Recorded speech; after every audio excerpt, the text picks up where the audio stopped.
Welcome to this deep dive into one of the most potent and mysterious formulas in the Western esoteric tradition. Solve et coagula.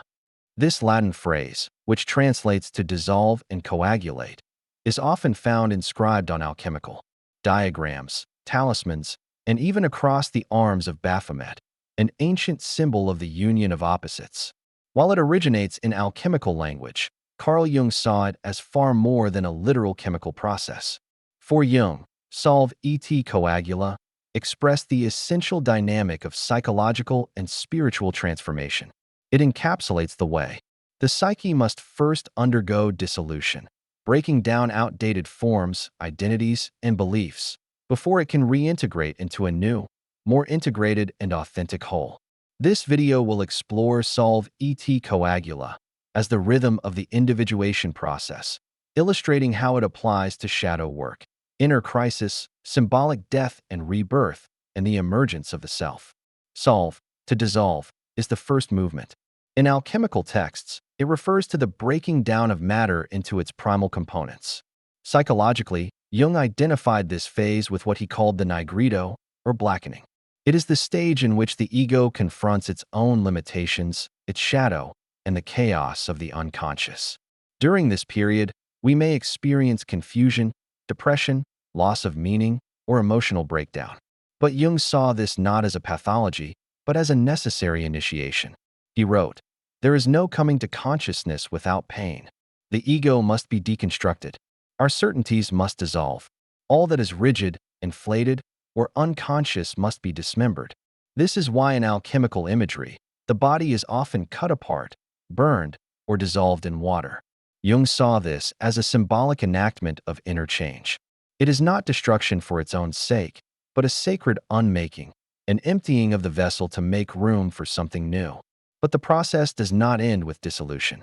The second half of the formula is coagula, to coagulate, to come together. After the chaos of solve, the psyche begins to reassemble itself around deeper truths. This is the process of integration. Out of the ashes of the old ego, a more whole and authentic self can emerge. Jung called this the rubedo stage in alchemy, the reddening, when opposites unite and the philosopher's stone begins to crystallize. He wrote, "The alchemists called their stone the filius philosophorum, the son of the philosophers, a symbol of the union of conscious and unconscious." In coagula, we don't merely return to what we were, we emerge transformed.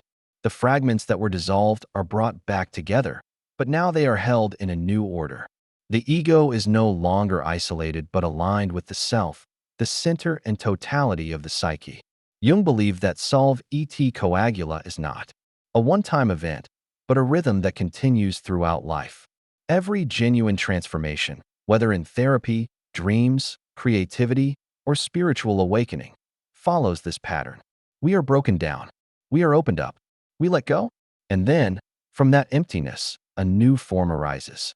This is why Jung insisted that individuation, the process of becoming whole, is not a straight line, but a spiral. The way is not straight, but appears to go round in circles, he said.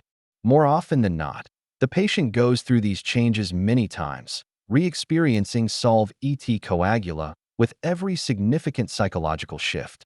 One of the most challenging aspects of this process is trust. In this solve stage, it often feels like disintegration, loss, or failure.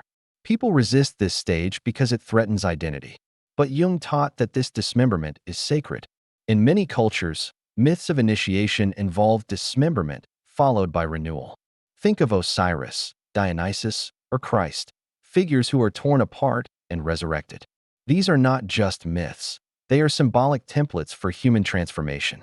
The psyche, too, must die and be reborn. Jung wrote, "The symbols of the self arise in the depths of suffering. The greatest and most important problems of life are fundamentally unsolvable. They can never be solved, but only outgrown." This is the essence of solve et coagula. What does this mean today? In an age of identity confusion, polarization, and spiritual hunger, the alchemical formula offers a timeless truth. Transformation is not about building bigger egos or avoiding discomfort. It's about surrendering to the process of inner alchemy. It's about allowing life to dissolve what no longer serves, to embrace the chaos of unknowing, and to trust that something deeper wants to emerge through us. The self is not a fixed goal, but a living pattern. It continually draws us into deeper wholeness, but only by requiring us to let go. In practice, this may look like therapy, dream work, meditation, art, grief, or solitude. It may come through illness, loss, or spiritual crisis. Each moment that asks us to dissolve a layer of falsehood and reassemble ourselves with greater integrity is an enactment of Solve et Coagula. Jung saw these moments as sacred. He believed that the alchemical process is still alive, not in the lab, but in the depths of the human soul. Modern man does not understand how much he is controlled by his internal images, Jung wrote. The unconscious is not a mere repository of the past. It is full of the seeds of future psychic situations. So when you find yourself in confusion or dissolution, remember, it may not be a breakdown, but a breakthrough. Solve is only half the work. Trust that coagula will follow. That which is essential cannot be destroyed. It is only waiting to be revealed. The fire that burns the dross also reveals the gold. Thank you for watching. If you're on a path of inner transformation, consider subscribing for more content on Jung, alchemy, and the symbolic life. Until next time, may you have the courage to dissolve what is false and the faith to embody what is true.